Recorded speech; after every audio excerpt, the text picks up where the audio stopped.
अस्सलाम वालेकुम क्लास। आज का हम लेक्चर शुरू करते हैं। स्लाइड नंबर 3 मैंने आपसे शेयर कर लिया। स्लाइड नंबर 3 के अंदर दो सेक्शन कवर करेंगे, जिसमें सबसे पहला सेक्शन है जी employ relation law and changing management practices. सबसे पहले आ जाता है जी employ relations. The term employee relation refer to a company's effort to manage relation between employee and employers. Employees and employer. An organization with good employee relation program provide fair and consistent treatment to all the employees, so they will be committed to their job and loyal to the company. Such programs also aim to prevent and resolve problem arising from situation at work. जो employ relations basically एक ऐसा department है या department के अंदर operate करने वाली team है जो डॉक्यूमेंट्स और लॉज को अपने पास मैनेज करके रखती है। वो लॉज एम्प्लॉयज़ को प्रोटेक्शन देते हैं। मिसाल के तौर पे social security, working hours, benefits. फिर इसी तरह जो कंपनी के राइट्स हैं उनको भी प्रोटेक्ट करते हैं कि जी कंपनी ये इख्तियार रखती है कि कभी भी वो किसी को भी फायर कर सकती है, जॉब से निकाल सकती है। तो ये सारे डॉक्यूमेंट्स जो कंपनी और एम्प्लॉई के दरमियान में एक कॉन्ट्रैक्ट्स होते हैं, लीगल कॉन्ट्रैक्ट्स, उसको जो डिपार्टमेंट मैनेज करता है वो एम्प्लॉय रिलेशंस का डिपार्टमेंट है। ये इटसेल्फ एक इंडिपेंडेंट डिपार्टमेंट हो सकता है या कोई एक डिपार्टमेंट इसकी जिम्मेदारी लेके इसके डॉक्यूमेंट्स कंप्लीट कर सकता है। The most important part for business is its people. No business can run effectively without them, but people don't work in a vacuum. They need to communicate and work with others to get their jobs done. Employers need to manage relationship in the workplace to keep the business functioning smoothly, avoid problems, and make sure employees are performing at their best. Happy employees are productive employees. Successful in business know how to manage a relationship to build lasting employee satisfaction.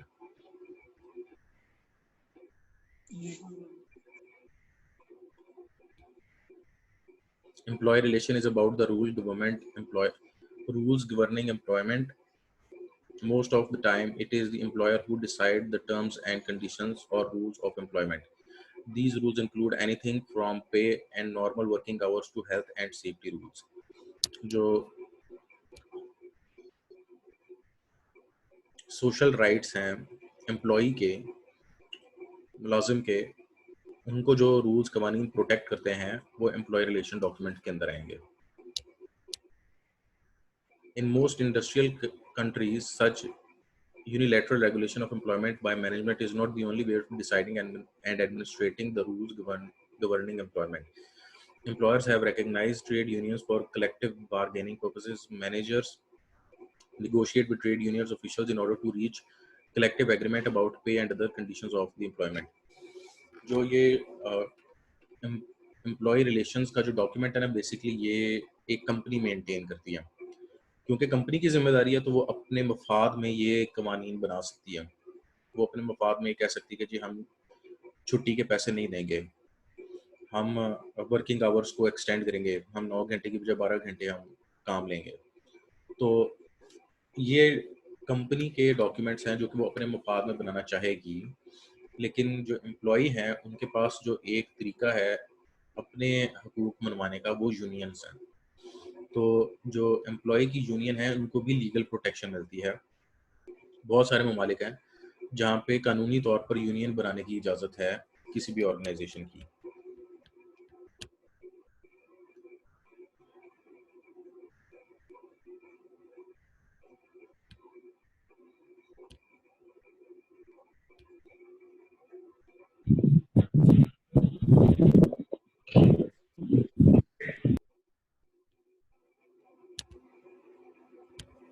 The applicability of collective bargaining model of employee relation to software worker is limited.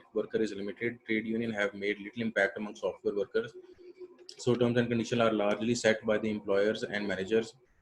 Limited offers of limited form of co-management such as joint consultation with employee representatives to some extent substitute for union. जो software industry है इसके अंदर थोड़ा सा drawback ये है कि क्योंकि सॉफ्टवेयर हाउसेस के अंदर टीम्स बहुत बड़ी नहीं होती, इसलिए जो लीगल प्रोटेक्शन है वो देना मुश्किल है।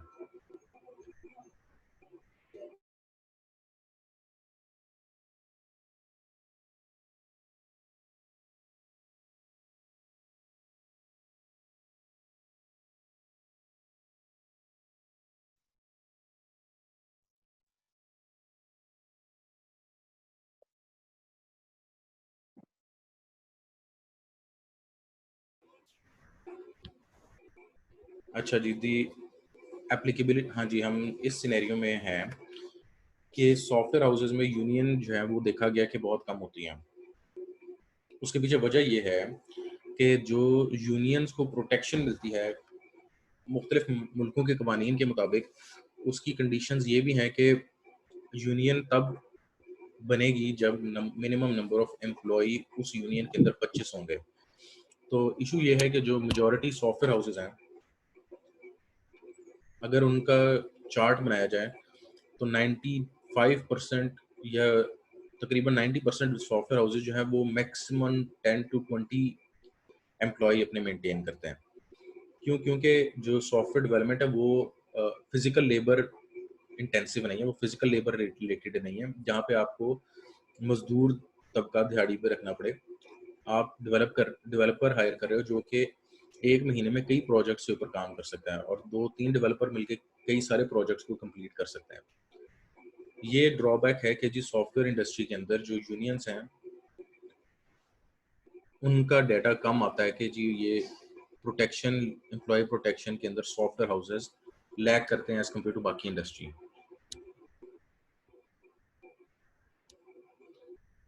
अगली चीज जो है हमारे पास वो है labour law. Apart from unilateral management decision and collective bargaining, law is another way to make the rule that govern employment.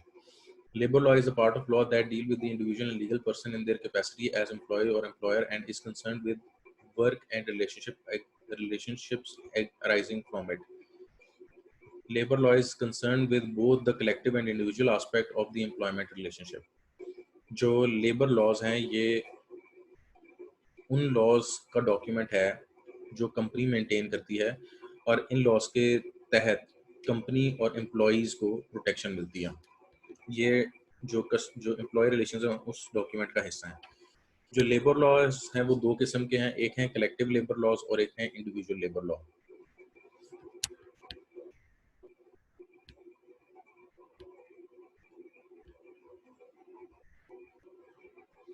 अब जो कलेक्टिव लेबर लॉ है हम पहले उसको डिस्कस करेंगे, उसके बाद इंडिविजुअल लेबर लॉ को।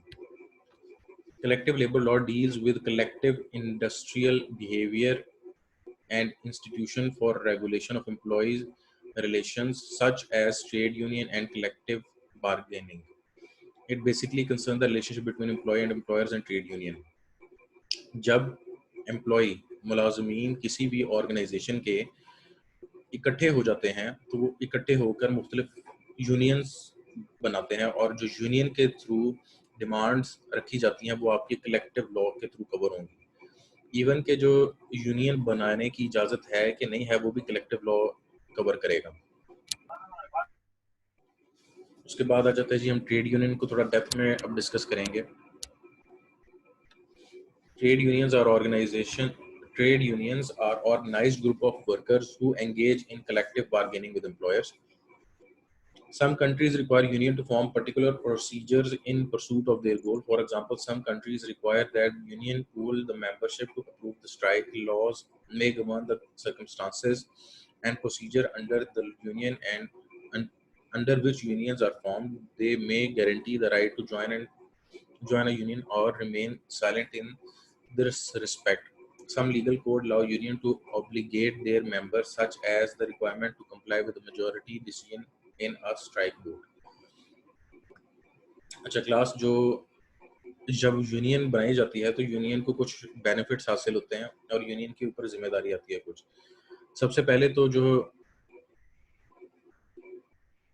यूनियन है ये मुख्तलिफ ममालिक के कवानीन के तहत बनाने की इजाज़त है, और जो मुख्तलिफ कवानीन यूनियन बनाने की इजाज़त देते हैं वो बेसिकली इसको एक डेमोक्रेटिक पार्टी की फॉर्म में बनने की इजाज़त देते हैं। कहने का मतलब ये है कि यूनियन किसी की जागीर नहीं हो सकती। ऐसा नहीं हो सकता कि अगर एक एम्प्लॉय है जी XYZ, उसने ज्वाइन किया आज और वो आज यूनियन का हेड बन गया, तो जब तक वो छोड़ता नहीं है कंपनी को तब तक ये यूनियन इसकी जागीर होगी, सिर्फ वो ये एक हेड होगा। नहीं, यूनियन को अंदर यानी इनसाइड यूनियन उसको एक डेमोक्रेटिक प्रोसेस के तहत एग्जिस्टेंस में आना है, जिसमें यूनियन के रिप्रेजेंटेटिव सेलेक्ट होते हैं और उसकी एक हायरार्की एग्जिस्ट करती है। कानून इस चीज़ की इजाज़त देता है कि अगर ये चीज़ें पूरी हों तो फिर यूनियन बनाने की इजाज़त है।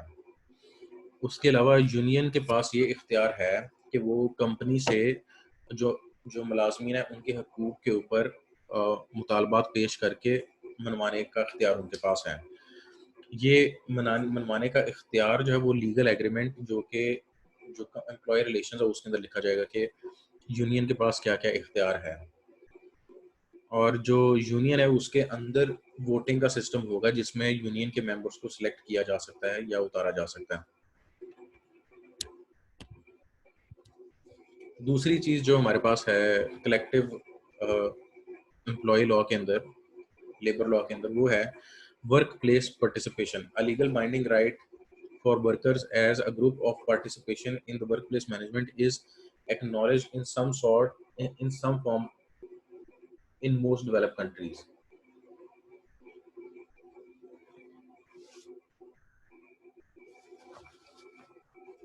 वर्क प्लेस पे इकट्ठे होने की इजाजत है in majority of EU member states, for example Germany, Sweden, France. The workplace has a right to elect director or on the board of large corporations.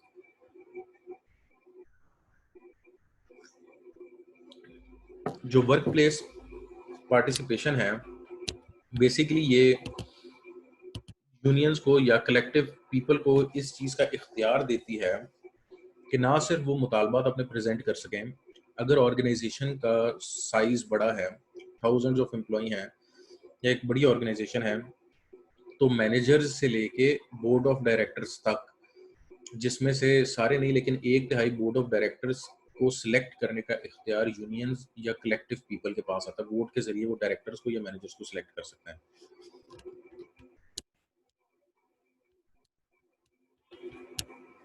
इसकी मिसाल है इन Sweden, particularly in Sweden participation is regulated through the law on board representation. The law covers all private companies with 25 or more employees. In these companies, workers usually through union have a right to appoint two board members and two substitutes. If the company has more than 1,000 employees, it raised to three members and three substitutes. जिसमें यही बताया गया कि unions के पास director को भी, board of directors में से 1/3 डायरेक्टर्स को भी सिलेक्ट करने का इख्तियार है स्वीडन के अंदर।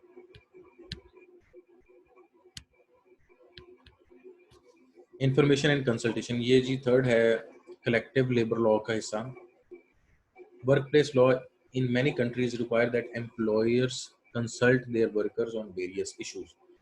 जो एम्प्लॉयर है, जो कंपनी है, वो अपने मुलाजमीन को मुख्तलिफ इशूज पे कंसल्ट करे। वो कंसल्ट कैसे कर सकती है? Through voting. Individual labour law भी हमारे पास अगला है कि इंडिविजुअल का लेबर लॉ क्या है।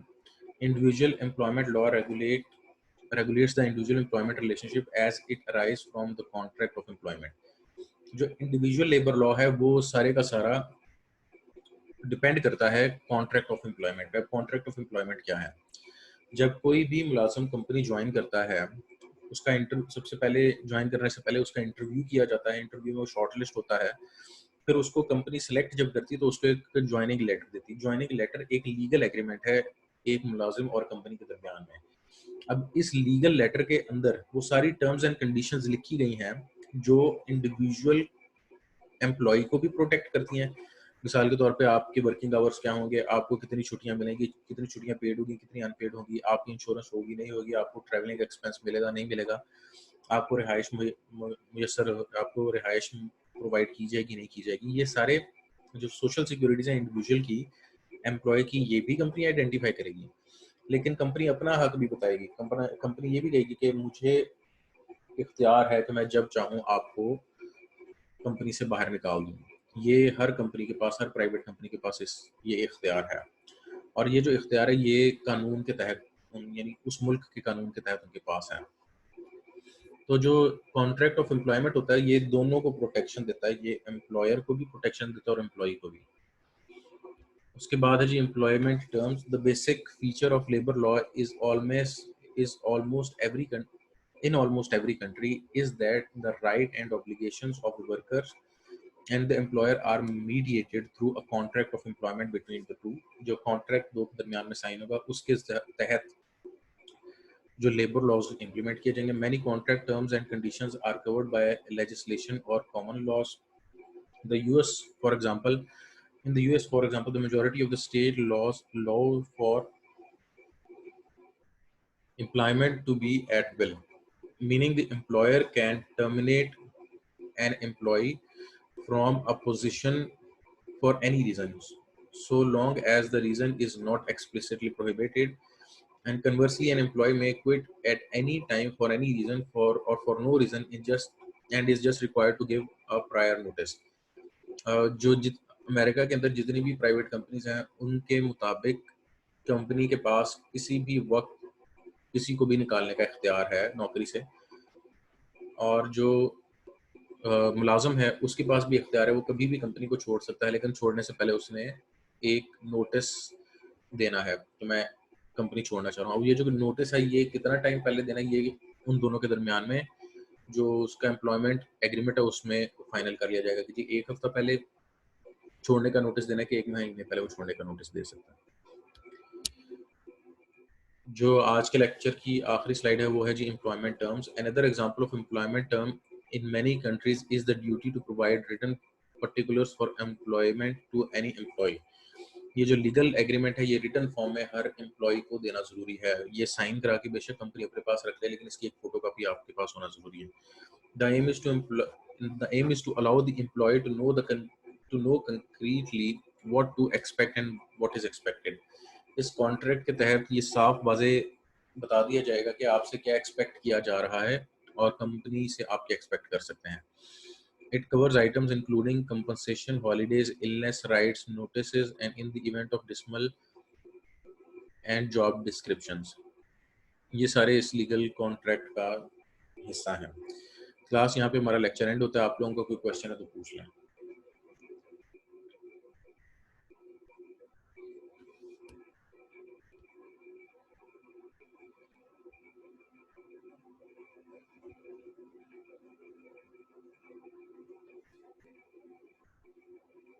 आवाज आ रही है आप लोगों को? जी सर जी आ रही है। जी सर अभी आ रही है, रुकी थी। हाँ जी, अगर कोई क्वेश्चन है तो पूछना है। यहाँ पे हम 18 स्लाइड पे अपना लेक्चर एंड करते हैं।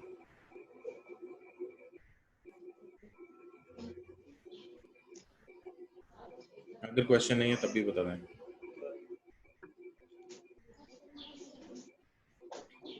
चलिए ठीक है, क्लास हम अपना सेशन एंड करते हैं। उम्मीद करता हूँ आप और आपके घर वाले अल्लाह के फजल के साथ खैरियत से होंगे। खुदा न खास्ता अगर किसी पे मुश्किल वक्त है तो अल्लाह पाक उस मुश्किल वक्त को आसान कर दें।